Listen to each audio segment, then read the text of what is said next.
সন্ধ্যাবেলায় ১ কাপ লাল চা আর নতুন পাঞ্জাবি নিয়ে বসে পড়েছিলাম। পাঞ্জাবি ডিজাইন কাজ যেহেতু প্রথম করছি, ওই জন্য আগে পেন্সিল দিয়ে স্কেচ করে নিয়েছিলাম, ডাইরেক্ট রং করিনি। প্রথম কাজ তো একটু ভয় ভয় লাগছিল।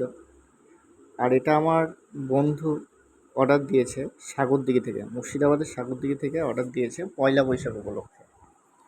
তো স্কেচ করে নেওয়ার পর তারপর আমি রঙের কাজ শুরু করি। পয়লা বৈশাখ উপলক্ষে যেহেতু পড়বে বলেছে, ওই জন্য আমি দেখলাম যে একটু ফুল টুল, শুভ নববর্ষ এইসব যদি দেওয়া যায় তাহলে ভালো লাগবে। আর ও আমাকে বলেছিল যে একটা ঘট দিস। তো সেই মোতাবেকই আমি করার চেষ্টা করেছি। প্রথম কাজ, জানি না কতটা করতে পেরেছি ঠিকঠাক।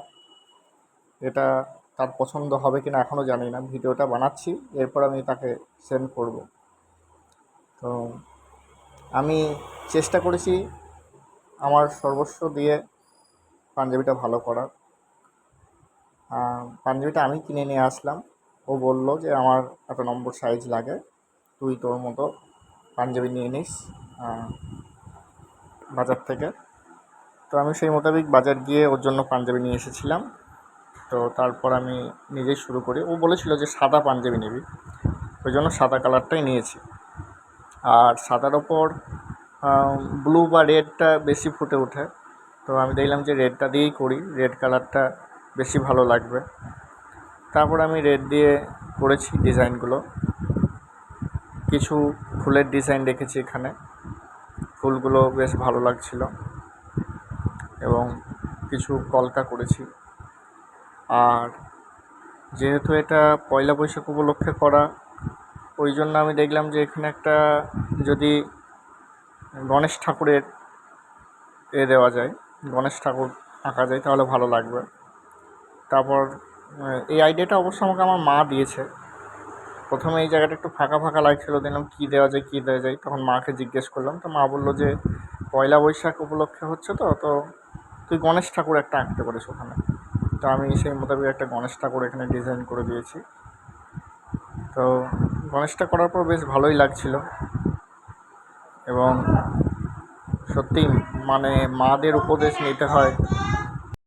তো মায়ের উপদেশটা নিলাম বলে পাঞ্জাবিটা আরও সুন্দর হয়ে উঠলো। তারপর আমি গণেশটা কালার করতে লাগলাম।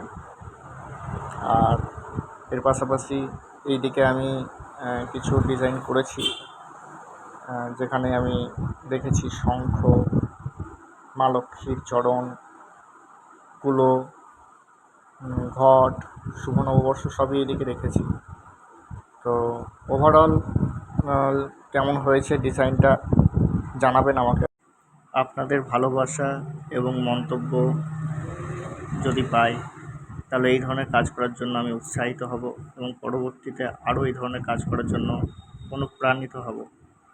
আর আপনারাও যদি চান কোনো বিশেষ দিনে, বিশেষ কাজে বা পুজোতে বা বিয়ের জন্য এই ধরনের কোনো পাঞ্জাবি বানাতে, তাহলে আমার সাথে আপনারা যোগাযোগ করতে পারেন। আমি আপনাদের পছন্দ মতো ডিজাইন বানিয়ে দেওয়ার চেষ্টা করব।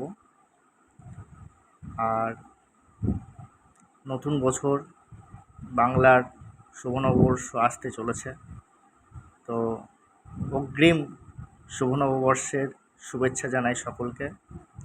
সকলে ভালো থাকবেন, সুস্থ থাকবেন।